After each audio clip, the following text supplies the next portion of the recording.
everyone. Welcome to today's Sky Racing News, and we're at Randwick in build-up to tomorrow's first Group 1 of the racing season, the Winx Stakes. Track condition, it's a good 4 going into the program. We caught up with track manager Michael Wood. Good 4 this morning, penetrometer of 5.02. We're happy with where that is on the scale, but we'll give it an extra 3 mil of irrigation today. And that'll just prepare it for 24 degrees tomorrow?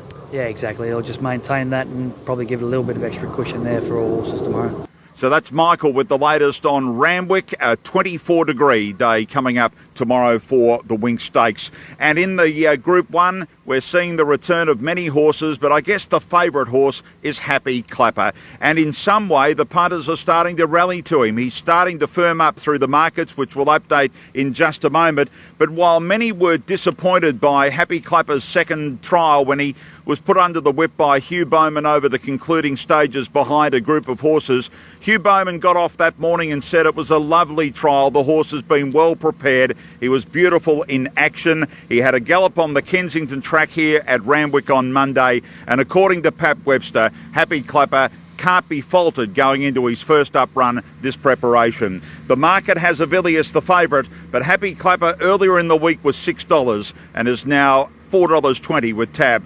Check it out, all the markets there for the Group 1 Winx Stakes. Well, Anthony Cummings has 3 runners tomorrow here at Randwick on his home track, and they're all very capable of winning. Libertini is certainly the highly spruiked horse going into tomorrow's Silver Shadow. The horse galloped last Saturday and really worked home nicely.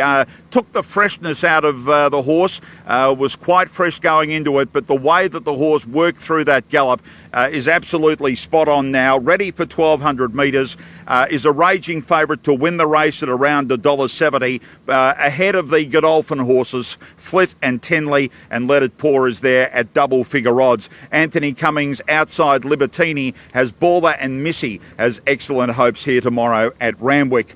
Well, the show county could be without Dreamforce tomorrow. Trainer John Thompson is deciding by tomorrow morning's acceptance or scratching time, but it's likely that the horse won't run.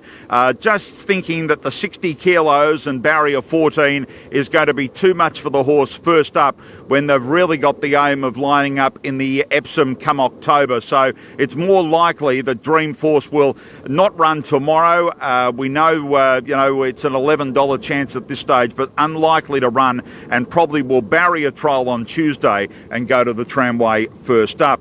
Trainer Bjorn Baker, like Anthony Cummings, has multiple chances here tomorrow at Randwick. Let It Pour, I mentioned earlier, up against the highly spruiked Libertini. But, Bjorn Baker really was thrilled by the return performance of Let It Pour. Got to the lead, and then Dawn Passage comes over the top, but it was just the way the horse finished it off. Low-key filly doesn't do a lot wrong on the training track, has kept progressing, and certainly has come up nicely since that first up run and getting to 1,200 metres. As we told you earlier, Libertini the favourite, Let It Pour at double figure odds, but has certainly trained on well. Prime Candidate and Edison back onto a good track. A couple of other good chances for Bjorn Baker tomorrow.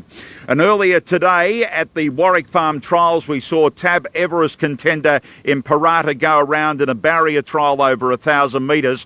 Tommy Berry was able to sit just behind the leaders, but then in the straight, as you're seeing here, finished right over the top of them to break 36 seconds for the last 600 metres. Did it nicely to win by just under 2 lengths. Now goes to the Concord Stakes in a couple of weeks and then off to the shorts, and then they'll determine whether the horse will have a third run or a trial going into the Tab Everest. But quite impressive this morning was Parata. All Tommy Berry did was give his cheeky smile after that trial this morning. The Tab Everest market is there. Pre-noms, of course, there's still that slot that could go to any horse at this stage for James Harron, and then we'll wait and see what happens tonight in the Nunthorpe on whether 10 Sovereigns could be the Coolmore horse in the Everest. What a day it'll be tomorrow at Randwick. Stay with Sky with all the very latest Sky Racing News.